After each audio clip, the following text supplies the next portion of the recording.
ang ginagawa natin doon parang iyan parang anak natin ng mga players eh. Anak naman talaga natin yan eh. Parang di parusahan natin pero wag natin pabayaan.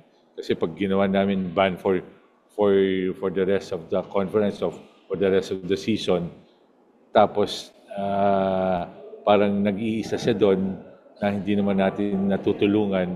Yun ang napagkasunduan namin nung nag-meeting kami. Mm. Kom, ano na po bang latest na update tungkol sa kanya? Na-meet nyo na po ba siya personally or nakikipag-training pa rin po ba siya sa Northport sa ngayon? Sa ngayon yata, alam ko wala pa silang training pero kausap ko siya last Tuesday Mm. na pinagsumit nga namin ng bakit hindi ka namin dapat suspindihin o eto na violate mo yung UPC. Sumagot, sabi namin, sumagot sa within 5 days. Sumagot siya nga, 3 days pa lang, sumagot na.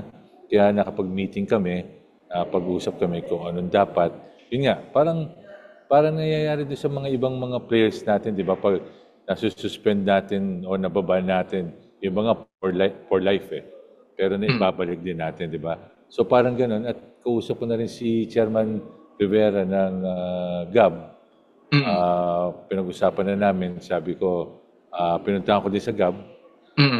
Chairman, ito yung desisyon ng PBA. Sabi niya, okay naman. Sige, mag-i-imbestiga din kami. So magbibigay din sila ng, palagay ko, isususpend muna ng konti yung kanyang lisensya sa pagkakaalam ko. Pero mag-iimbestiga sila ni na chairman.